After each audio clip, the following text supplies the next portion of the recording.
Olá pessoal, muito bom dia, que Deus abençoe a todos na nossa quarta-feira, nessa quarta-feira maravilhosa que se inicia. E nesse dia 23 nós vamos iniciar aqui mais um detalhe do propósito.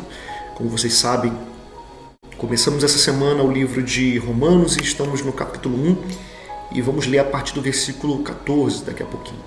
Mas antes, vamos falar com Deus e você sabe que lá no grupo tem a descrição daquilo que é tarefa da leitura da Bíblia todos esses dias, tá? Então, hoje, dia 23, você dá uma olhadinha lá, aquilo que é para ser lido, um capítulo do Antigo Testamento, um capítulo do Novo Testamento. Vamos orar, vamos falar com Deus.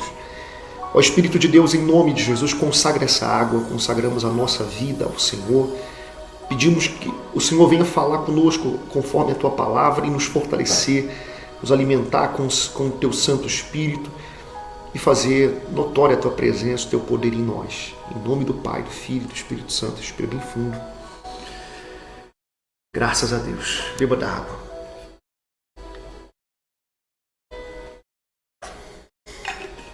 Graças a Deus, gente. Que Deus abençoe a todos em nome do Senhor Jesus. Vamos compartilhar com vocês aqui a tela para que possamos compartilhar a palavra. E Romanos capítulo 1, versículo 14, Paulo diz assim: Eu sou devedor tanto a gregos como a bárbaros, tanto a sábios como a ignorantes. Vamos ler aqui na versão da linguagem de hoje que fica mais claro ainda. Ele fala assim: Pois é meu dever pregar a todos, tanto aos civilizados como aos não civilizados, tanto aos instruídos como aos sem instrução. Versículo 15 diz: É por isso que eu quero anunciar o Evangelho também a vocês que moram em Roma. Então Paulo, nessa carta, demonstra a intenção dele de anunciar a palavra de Deus, de falar para as pessoas aquilo que ele tinha recebido do Senhor Jesus, a revelação, e que era o chamado dele fazer isso chegar até as pessoas. Ele diz aqui na versão fiel, diz: E assim, quanto está em mim, estou pronto para também vos anunciar o Evangelho, a vós que estáis em Roma. Versículo 16, porque ele disse assim: Porque não me envergonho do Evangelho de Cristo, pois é o poder de Deus para a salvação de todo aquele que crê, primeiro do judeu e também do grego.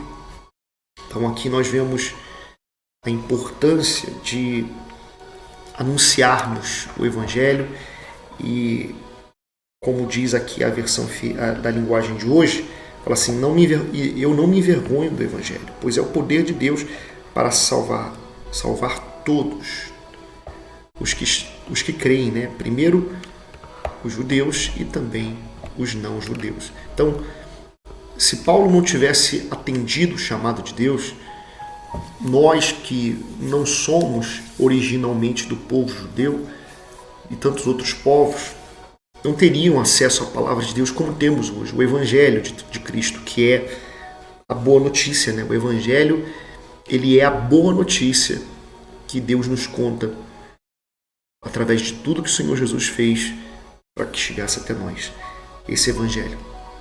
Versículo 17 diz assim: Pois o Evangelho mostra como é que Deus nos aceita, é por meio da fé. Isso aqui é muito legal. Como que nós somos aceitos por Deus? Por meio da fé. Do começo ao fim. Como dizem as Escrituras Sagradas, viverá aquele que por meio da fé é aceito por Deus. Isso é maravilhoso. O entendimento fica muito mais aberto, percebendo que quando a palavra de Deus fala dessa forma, porque se descobre a justiça de Deus de fé em fé. Como está escrito, mas o justo viverá pela fé. Voltando aqui à linguagem de hoje, vamos ler novamente. Pois o Evangelho mostra como é que Deus nos aceita. É por meio da fé. Do começo ao fim. Então, do começo ao fim, Deus nos aceita dessa forma, por meio da fé. Como dizem as Escrituras Sagradas, viverá aquele que por meio da fé é aceito por Deus. Então, nós vivemos pela fé, nós somos justificados pela fé, nós recebemos a salvação pela fé. Tanto que Paulo, ele mostra muito claramente que nós temos que o tempo todo estarmos determinados a viver pela fé, a agradar a Deus com a nossa vida, a honrar a Ele em tudo quanto fazemos, em tudo quanto fizermos, porque, inclusive, guardar a fé, né? Como ele disse, combati o bom combate, completei a carreira e guardei a fé. Então, o mais importante que ele sempre procurou fazer era guardar a fé, tamanha importância dessa fé. Do céu, Deus revela a sua ira contra todos os pecadores e todas as maldades das pessoas por meio das suas más ações. Não deixam que os outros conheçam a verdade a respeito de Deus. Então, muitas pessoas não querem conhecer ou não querem aceitar a verdade de Deus e também não querem que nós aceitássemos, né? Que você aceite. Então, na versão fiel diz assim: porque do céu se manifesta a ira de Deus sobre toda a impiedade e injustiça dos homens que detêm a verdade em injustiça. Então, pessoas que desejam que você não conheça a Deus. Quanto tempo, infelizmente, houve um período que a palavra de Deus foi escondida por uma religião, né? Foi escondida de maneira que as pessoas não tinham acesso a essa palavra e, por não ter acesso à palavra, acabavam errando contra Deus muito, muito mesmo. Não tinham pelo menos a oportunidade de escolher se queriam Deus ou se não queriam. Versículo 19 diz: Porquanto o que